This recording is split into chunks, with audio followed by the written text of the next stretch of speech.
get a mask, Steve? Huh? Can I get a? Do you have a mask? Yeah, we're working that.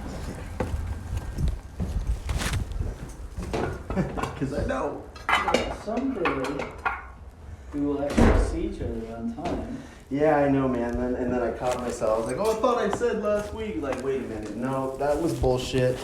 Cameron, that was not true. So I had to correct myself there. You been asked to quarantine or anything? Negative.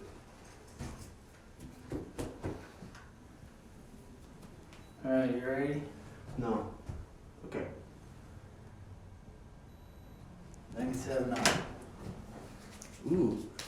A little chilly. Yeah. They say the human body temperature is actually lower than the average.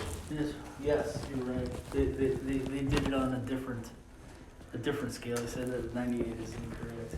So it should be more closer to 96 to 97 is normal. See, I didn't hear they chalked it up to a human error, mathematical error. I heard it was more that the actual average body temperature is lowering.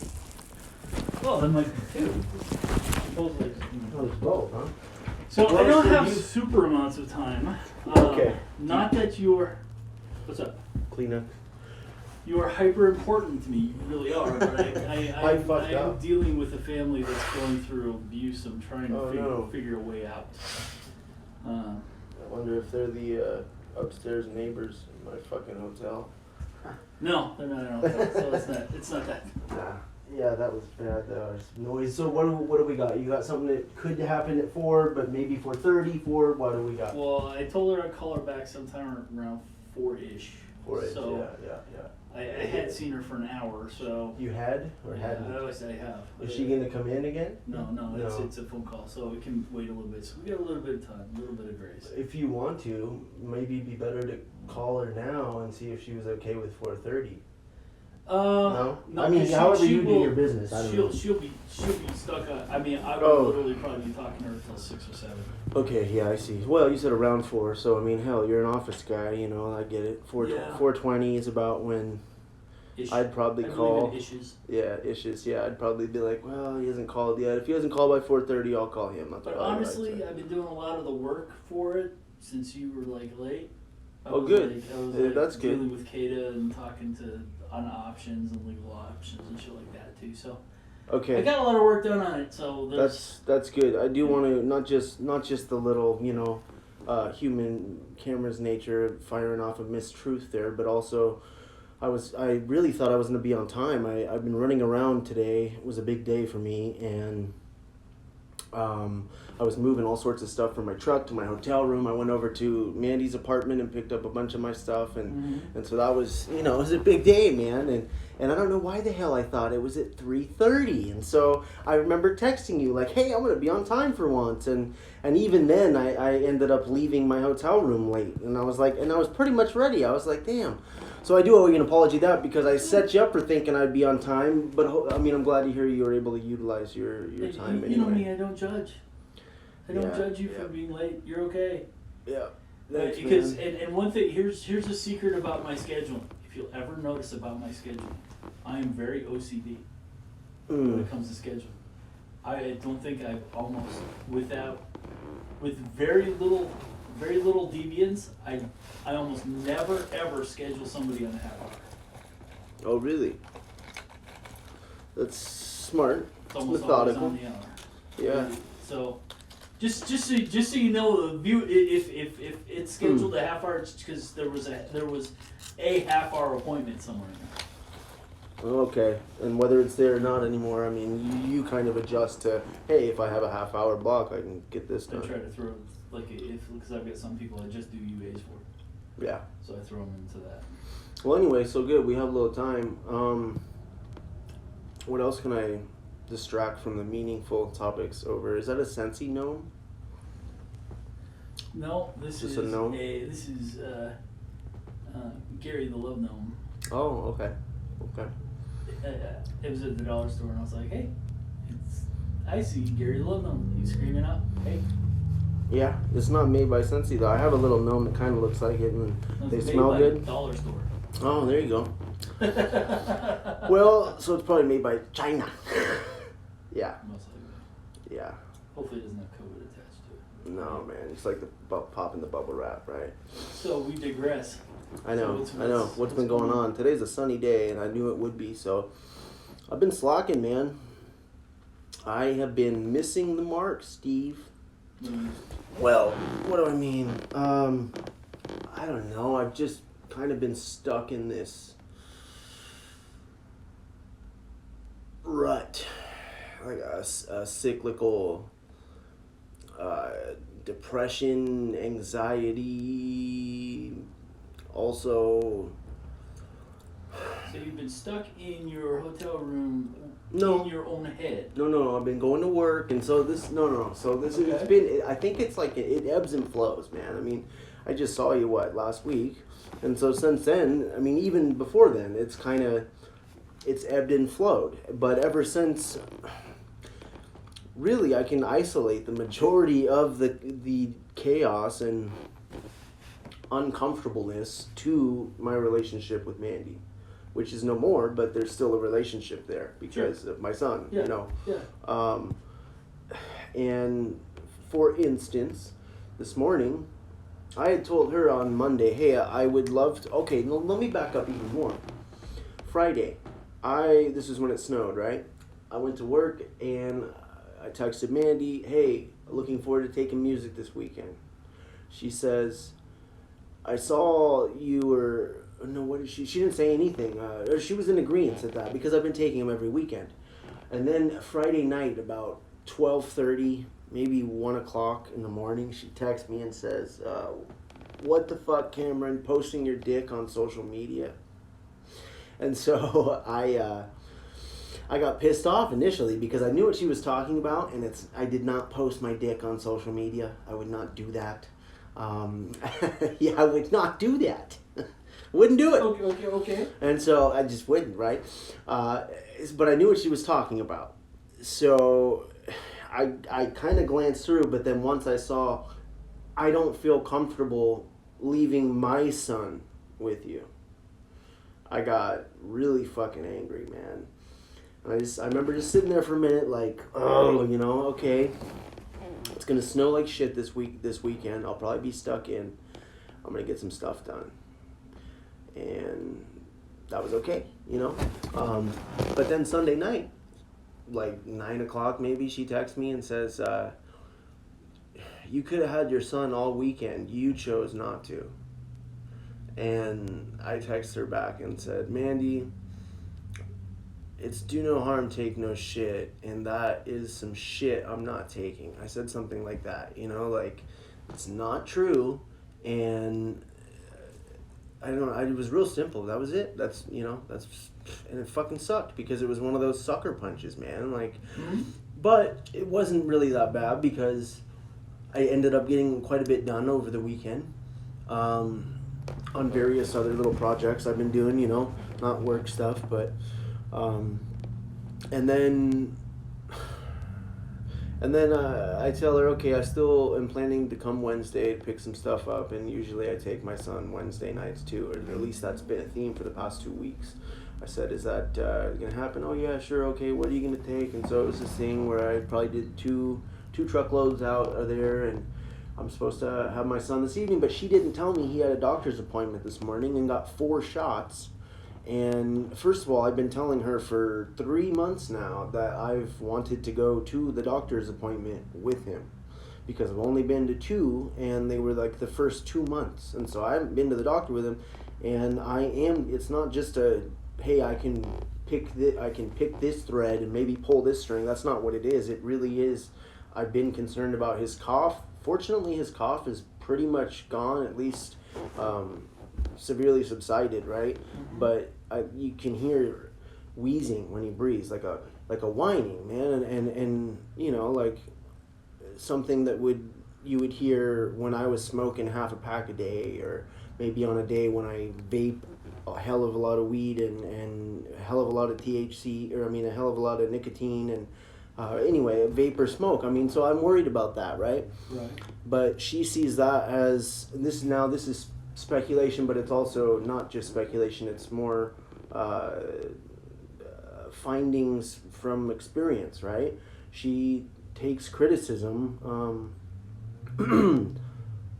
she does not take criticism well, and she interprets things that are not supposed to be constructive criticism, not even supposed to be critic perspective. Mm-hmm.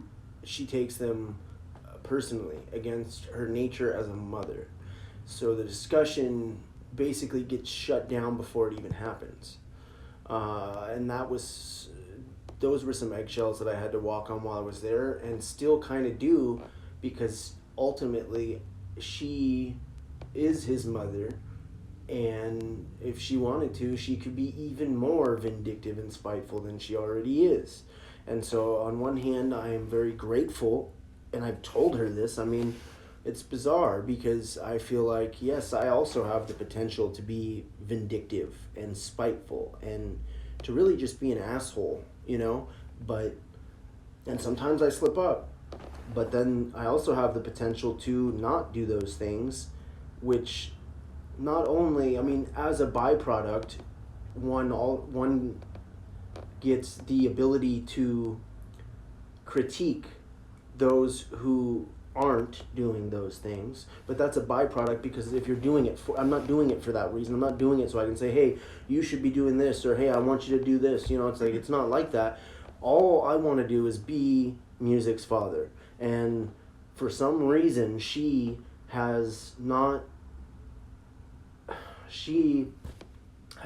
enabled me to do that while I was there, and since I left, she has been pretty unaccommodating. And that's not including dipping out to California an hour's notice, right? Telling my mom, hey, he can take music to Hawaii for a week so he can meet the family and and then she gets back and, I never said that. She straight up said, I never said that. It's like, she never said it to me, she said it to my mom. So then my mom even said, I'll call her on it if she reneges on that. And that's not a racial slur, right? Porch monkey. We took it back in 2017 or something. I don't know. Clerks, man. Clerks.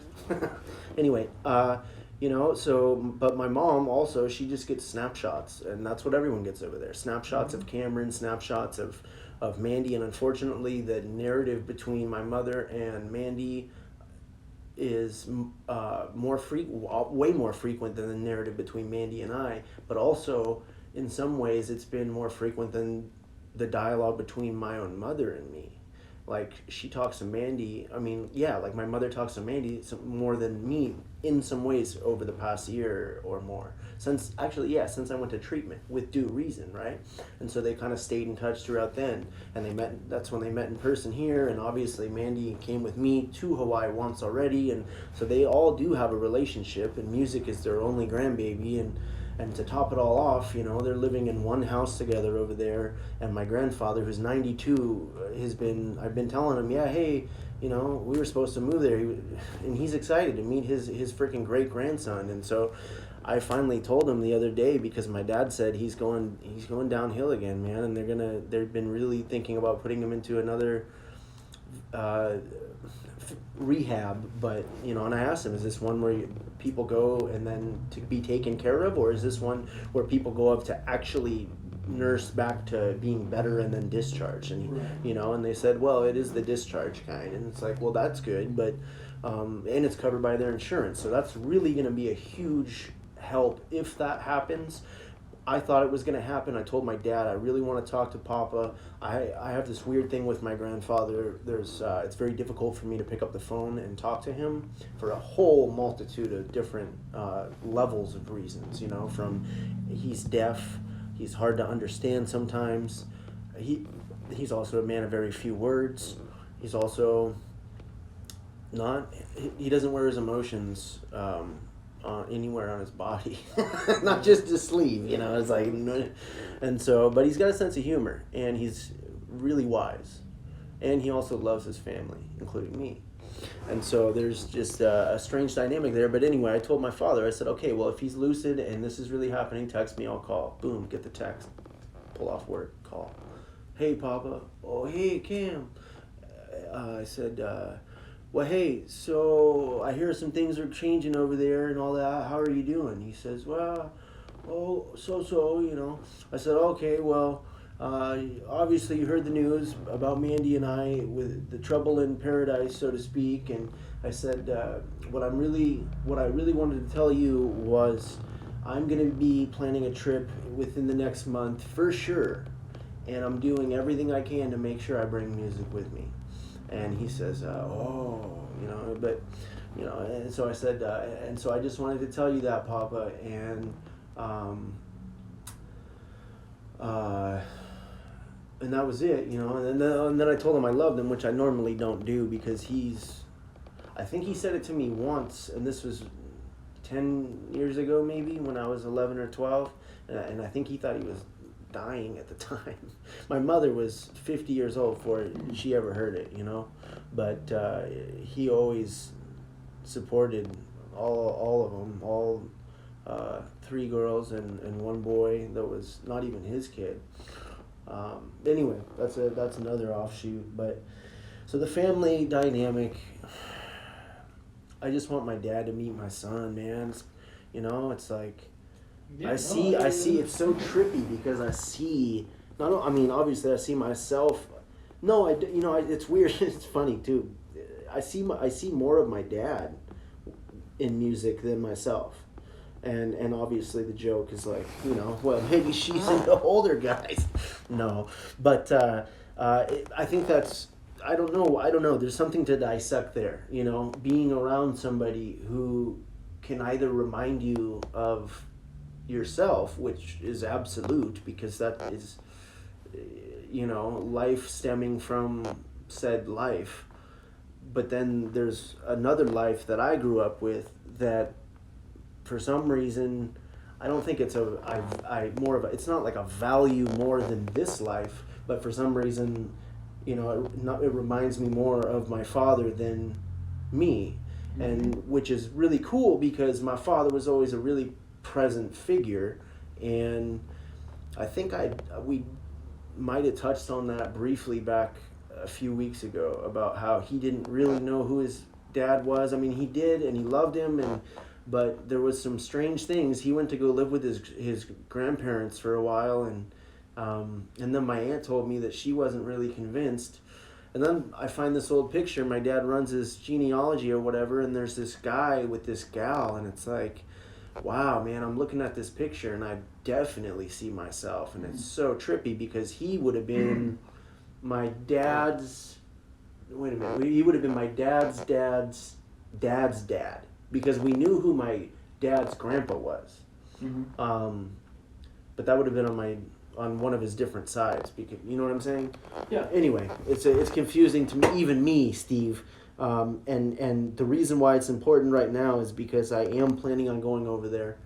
I am stressed. Part of the reason I was late today and my head's kind of everywhere is I'm having difficulty. Weaning my way off of the weed right now. And so that's something that is sort of coming into the it's something that I've been thinking about for a while, obviously, and also the universe started kind of telling me, hey, yeah, that's probably a good idea, and now it's shouting at me. And not like, hey, these are consequences and problems, not like that, just like weird trippy little coincidence things where, you know what I mean, like. Well, three things. Yes. Okay. One's a fix-it thing, one's an observation thing, and one's a trippy, awesome, cool thing that you appreciate. Okay. One is the fix-it thing. The only way you're gonna ever have peace with the relationship with Mandy and music is to create the legal boundaries that she can't cross. Parenting plans, stuff like that. Yeah. Because it sounds like she's going to play you as much as she can in whatever game she wants to play you. Until then, right? Okay, so that was an observation too. But it seems like this. I mean, shit. A lot of those things. It's gaslighting games to what I think. gaslight thingy, whatever the fuck, gas something. It's funny you say that. Yeah, she introduced me to that concept. I've never heard of it before. So that's just kind of the third party observation. It might be full of shit, but that's kind of the third party observation, and the recommendation is to create those legal boundaries that she can't cross, which would allow you to bring your son to visit the family, and she couldn't say shit about it. That's a good point. 2, the observation about the pot is, yes, you've reverted back into using pot as a coping skill, which isn't so much a great thing. Yeah. Because when somebody has those predispositions already, introducing a substance as a coping skill has a tendency of saying, oh, okay, well, this coping skill's not working. What else can I use? Yes, and that is why I bring it up. I was thinking about that on not the whole drive over, but on the drive over, like, hey, what do we want to talk about today? And I had a couple different ways to go with it, but one that I felt like took precedence was the whole weed is a crutch thing again. And well, I think you've passed crutch when it comes to substances. I think you go right to wheelchair. Yeah, but you know. Yeah, I know. I know. No, you're not wrong with that. but I also think that there's a time and a place for a wheelchair. I agree. Yes. So that being said, I can quit smoking pot today. Okay. And what I'd like is because it's not going to be easy. I mean, it's not. Fortunately, it's not as addicting in any comparison to any variety of other things I've been hooked on, you know, and plus I have Suboxone would probably help me too, and I haven't been taking my dose and a half. I've been taking as 1 strip a day because I've been smoking the weed. So I'm going to go back up to the strip and a half like the doctor said, right? So I'm not really, you know, and obviously Yvette knows all about this too. You and me there every time. Yeah. So yeah, I bring up the whole family dynamic because I will be going there in less than a month. Now that does play into part of the reason why I'm going to be slowing down, I'm definitely abstaining from smoking, and I'm probably converting back to edibles to kind of, you know what I mean? And because you can't get it over there, and I don't want to even try to do anything that's illegal right now. And so it's probably best to not do that, you know what I mean?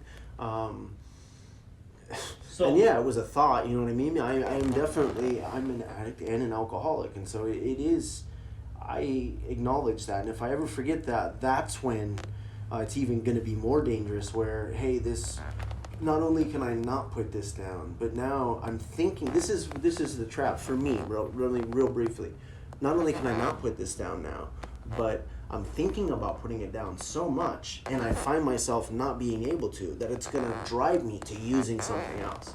And I think that is a common trap I have fallen into, and one that just because I can identify it doesn't mean I won't get my foot snapped in it again. Right.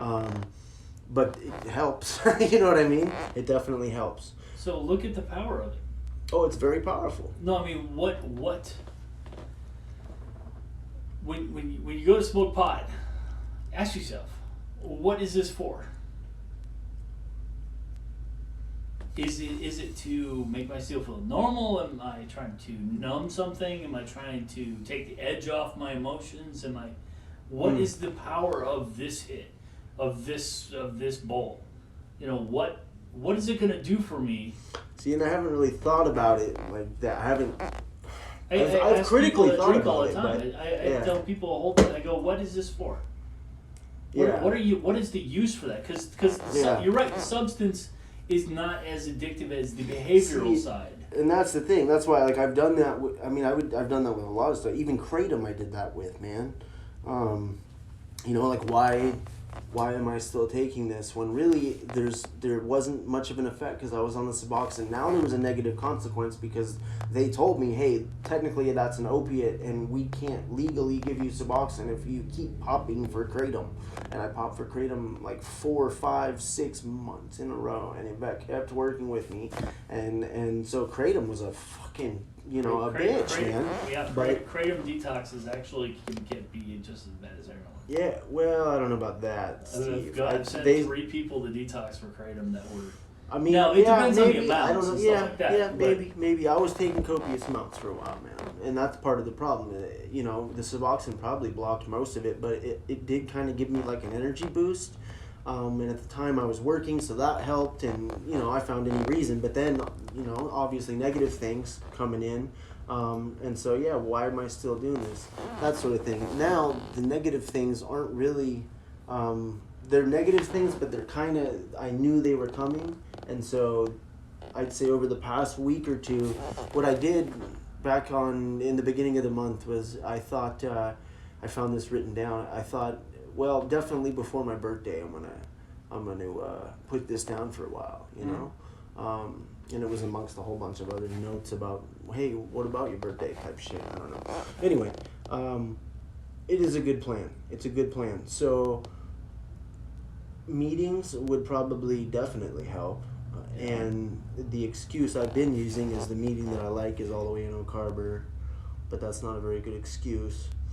I've been working with somebody who's in recovery, and we've been talking recovery, and that's been helping. I feel like I would be more productive at work, so there's a lot of benefits. There's more benefits than there are cons, so to speak, of what's happening. So yeah, the incentive hasn't really been a whole hell of a lot, except now I for sure want to go to Hawaii because this last weekend, just a few days ago, Mandy showed me that, yeah, the advice you just gave is definitely warranted when she'll say, you could have seen your son, and she's lying. And so if she has no respect or regard for the truth, I'm in trouble. Mm-hmm. And it's been like that. So that tells me that, you know, that's why you create the legal boundaries. Yeah. That you can say, hey, this is part of our parenting plan. Bye. Then maybe we call the police. I need to go talk to my attorney first. Yeah. That's what I need to do. Mr. Gustafson. Do you know him? I bet you do. I've heard the name. Gustafson. Yeah. Again, see, part of my family's name is Gustafson. Really? Yeah. Part of your family? Is part of your family Japanese? No. Gustafson is a very Norwegian name. Which is bizarre because this guy's all Japanese. Yeah. And he's older, yeah. Albert. Okay, and his first name's Albert, man. Like, you would never get, hey, I'm Albert Gustafson. So, now the cool trippy shit to give you something to think about. Yes. Which is kind of really cool. I read this fucking, I was like, I'm still trying to wrap my fucking head around it, but I think you appreciate it. Okay. So, when it all centers around reincarnation.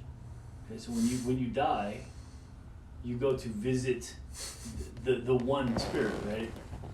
And that spirit gives you a choice of any time or any person to be born again as. And the ultimate ideal is to become the same as that God person, right? And the only way to do that, and the reason why they're the God person, is because they were able to be born into every person in the universe at any time. So one spirit ultimately travels through being born through every spirit in the world. So everybody is everybody. And the way I heard it was, because when you bitch and argue at somebody, you're just arguing with your own spirit. But that spirit was born at a different time. And I was like, wow, Cameron would love that shit. I do. Damn. That's damn worthy, Steve. That is damn worthy. I was thinking about reincarnation earlier today. That's why I was grinning like a son of a bitch. So it's you're not born. You're born as somebody else, but you're given the choice to be born somebody else at any time in the history of the world, and you can't achieve the connection to the one until you've lived in the life of every person that's ever lived. That's very, very cool. It kind of builds the only difference between that and, you remember I told you about Dolores Cannon a while ago? Yeah. Do you remember? Yes. Banana, sir. I know. You too, yeah. That's why I haven't opened it yet, because otherwise I would have eaten all the bananas. Yeah, that's what she believes, and she says that's the truth, except for the part where when you die, you meet the spirit that says you can become anything. It's more of what she says, and I guess a lot of people believe, is that it's you have to experience, just like what you said, you have to experience everyone and everything, being everyone and everything, and that's you're here to learn and so on and so forth. But the fact that since you have to be everyone and everything, does that mean you have to be everyone and everything at every time? Because there's 3 dimensions that so yeah, it could apply, man. It could be applicable, but then wouldn't it really just be, because this is what I believe, we are the universe experiencing itself, man. I am the universe experiencing itself, and so are you. And therefore, we are both essentially God. I mean, I am God, man, and you're God. And Thea over there is God. You know what I mean? It's like that. And, I mean, there's all kinds of different stories.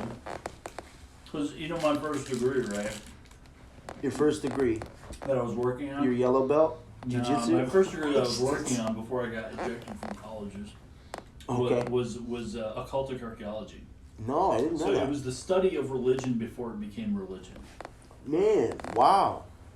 So like, ancient Greek and Sumerian? studying beyond the Canaanites and Samaria and the stories that, because like the story of the Ark, right?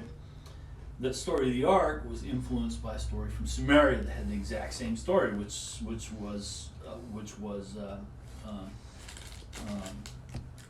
built around another story that was older than that. From Mesopotamia or something? Something like that. I don't remember exactly where, and follow all the trails to everywhere. But wow. Tell that to someone like Ken Ham. You know who that is, right? He is one of the forefront faces of Christian to a lot of people. Being Christian to a lot of people anyway. He, most famously to me, I found about him because he debated Bill Nye the Science Guy. Bill Nye was representing science, and Ken Ham truthfully believes the Earth is 6,000 years old. And so, they both agreed to publicly debate, and Bill Nye, man, fucking slayed it. It was a 2.5 hour long debate, Steve. It's great. You should watch it.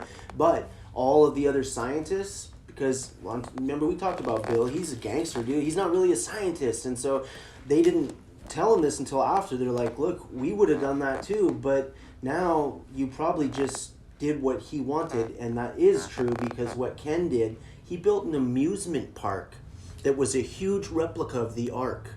And it was all, did you see that? Yeah. He did it all through fundraisers based on his debate with Bill Nye. He wouldn't have been able to afford that without the publicity from Bill accepting that. And so Bill inadvertently enabled this guy to build this huge theme park and here's the thing, it's marketed for children. And so I watched a little documentary of somebody who went in there and goes through it. And the things they teach these kids, man, it's so disturbing, Steve. I mean, teaching them that we were alive with dinosaurs 3,000 years ago, and that everything outside the Bible's a lie. And then it shows like this. There's a torture chamber in the Ark that shows where you go in hell, and it's like screaming, and it's disturbing, man. And I mean, it's nuts. Well, I do believe in Christianity. This is the form of religion I practice my spirituality under. Because religion is just a set of dogma that you feel comfortable with expressing your personal spirituality in. Do I believe in all of it? No, not quite like that. Because like for instance, and I know this kind of jumps over, but we have those kind of philosophical discussions. Yeah. But I personally believe that the concept of hell, the whole building shakes, is a descriptor of early man talking about the most painful thing you can imagine. Okay? Just go with me on it. So to describe to you ultimate pain and loss would be like a burning fire. Okay? Because you can identify with fire, right? Any person can. And everybody can say, wow, that sucks, I really don't want that. To describe, to just say, hey, choosing to be away from your creator is a bad thing, right? If I just say that to somebody, they'll be like, okay, I can live with that, whatever, it's not too bad. But to choose to describe the emotional, or at least the perceived emotional loss, the emotional loneliness, to a bunch of people that are starving anyway, they don't give a fuck about emotions.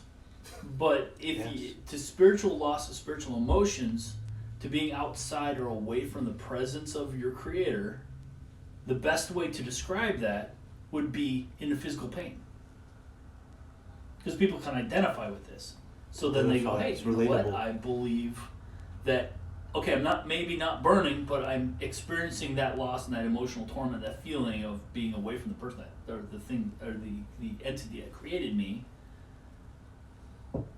It is equivalent to this kind of pain. So that's how they used to describe it, was with something that they could connect to, opposed to just saying, okay, you're not going to be around this guy. Okay. Damn. Does that kind of... It just raises more questions. I don't disagree with that. It makes me wonder. I believe that the concept of heaven was a construct that was created in order to provide incentive for people to behave a certain way, or to not That's behave, what religion does. or It to not be. people. Yes, it's control, and they do that through perpetuating fear, which is the whole hell thing. But the construct of heaven, milk and honey, and streets of gold. I mean, these are all very tangible, real. So how things. would you describe the being in the presence? This is what I'm. See, this is what. That's why I'm. Yes, I'm drawing the comparison. It makes sense. However, does the concept of hell predate the concept of heaven? Obviously, in the Christian form, no. But like you say, some stories predate, like the Ark. And so I wonder, did Sumerians have something like you said, they had a hell? Is that what you were making? Yes, they all have the same kind of concept. Yeah. There's a duality that's been constant, I think, throughout humans becoming aware, right? Sure. Would you think that's a fair statement? I do. Like you say, religion is one possible happening that of us trying to sort ourselves out, really. I think that's what it is. And people, want to control other people, and for reasons that can go on forever. Sure. There's no lack of that. Because what religion is a group of people who got together and said, hey, we want to express our spirituality this way. Through dogma. Yeah. Is it right? Is it wrong? Is the Baptists right? Are the Presbyterians right? Are the Catholics right? The Mormons right? The Satan worshippers right? Is the Church of Satan right? Which is literally two different things. Well, yeah. But there's who's right? Who's right? And when they're in opposition to each other, the question is who's right. We got to wrap it up here soon. I know. Yeah. Where does it fit into? If you and I wanted to go, hey, we believe this, and we want to create an environment where we can see if other people believe this, or we could even go back a few steps and say, hey, we talked about this, and we want to talk about it with some other people. Like, obviously, you can see where I'm going with the whole freedom of speech thing, but it directly ties into freedom of expression and spirituality. I would make the argument in less than 30 seconds that if you have to take a vow to the truth. You have to. Here's the Constitution. It protects your freedom of religion. It does not protect your freedom of spirituality.